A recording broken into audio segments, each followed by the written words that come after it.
Everyone, कैसे हैं आप सभी। आई होप कि आप सभी अच्छे होंगे। मैं सोनिया स्टडी विद कान्हा जी में आपका स्वागत करती हूँ।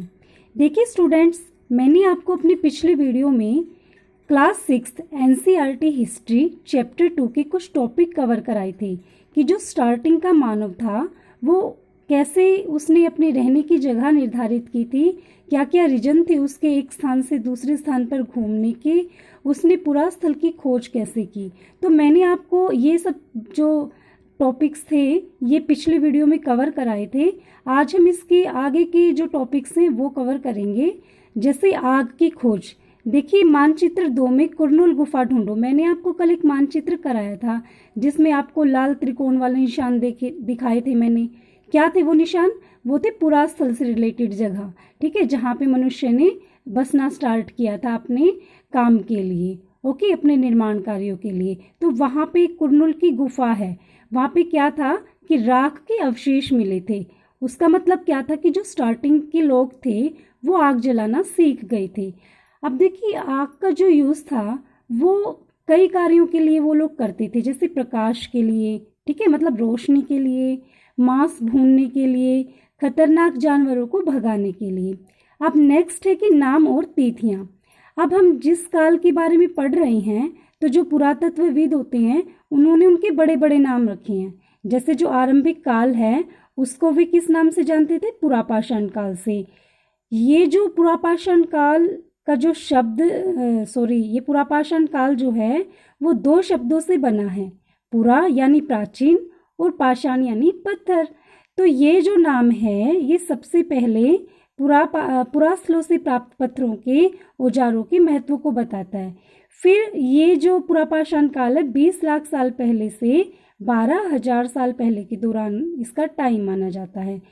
अब इस काल को ना 3 भागों में बांट देते हैं, आरंभिक काल, मध्यकाल और उत्तर पुरापाषाण काल। अब मानव इतिहास की जो लगभग 99% जो कहानी है वो इसी काल के दौरान में घटित हुई थी। अब जिस काल में हमें पर्यावरण से रिलेटेड बदलाव देखने को मिलते हैं उसको हम क्या काल बोलते हैं? मेसोलिथ। मेसोलिथ मीन्स मध्य पाषाण युग। इसका जो टाइम पीरियड माना जाता है वो 12,000 साल से लेकर 10,000 साल पहले तक माना जाता है।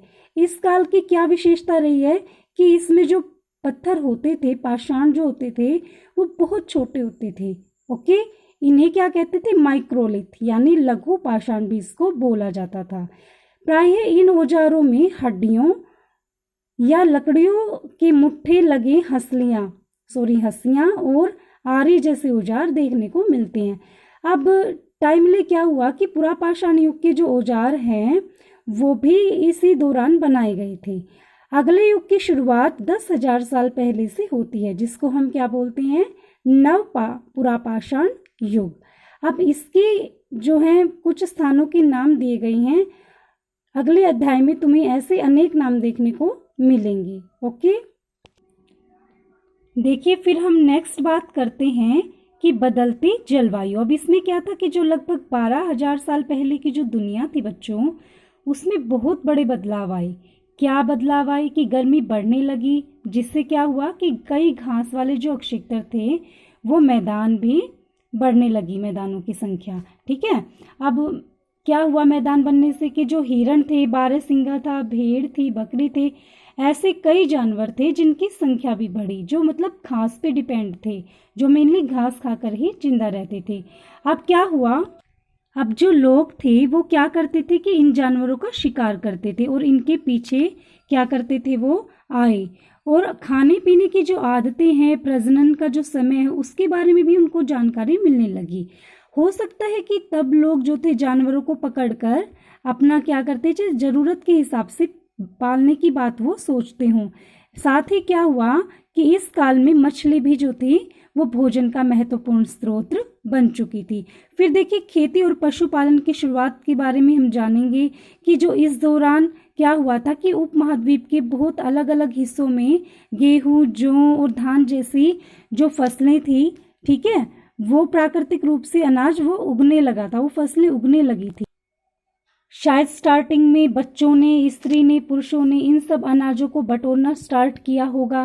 ठीक है, फिर वो क्या था कि ये भी सीखने लगे थे कि अनाज कहाँ उगते थे और कैसे पक कर तैयार होते थे। तो ऐसा करते करते जो लोग थे उन्होंने जो है इन अनाजों को खुद क्या किया था, पैदा करना सीख लिया होगा और धीरे धीरे इस प्रकार वे कृषक बन गए होंगे। तो इसी तरह क्या हुआ कि जो लोग थे उन्होंने अपने घरों के आसपास चारा रखकर जानवरों को आकर्षित करना शुरू किया और उनको पालतू बनाना स्टार्ट किया। ठीक है, सबसे पहले जिस जंगली जानवर को उन्होंने पालतू बनाया वो कौन था? कुत्ते का जंगली पूर्वज। ये बहुत इंपॉर्टेंट क्वेश्चन है बच्चों कि सबसे पहले किस जानवर को पालतू बनाया गया था?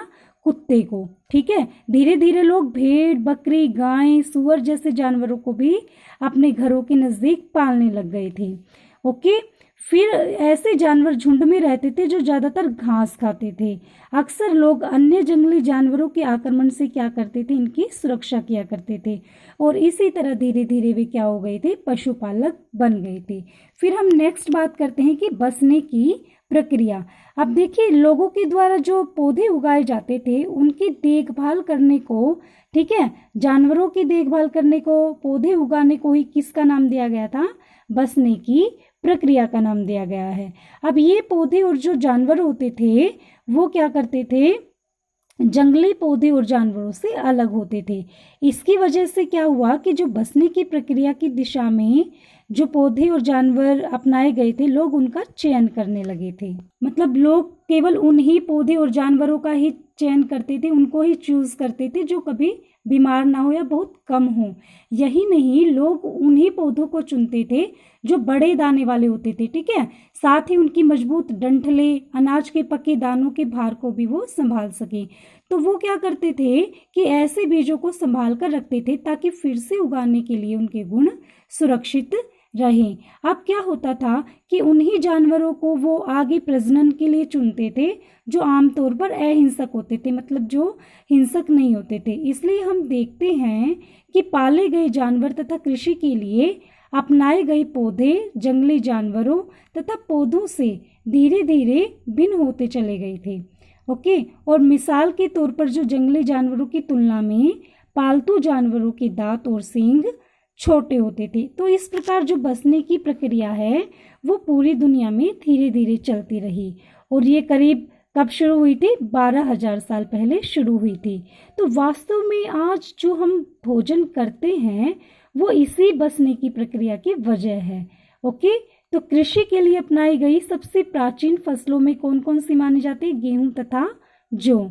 उसी तरह सबसे पहले पालतू बनाए गए जानवरों में कुत्ते के बाद कौन कौन आते हैं? भेड़ और बकरी।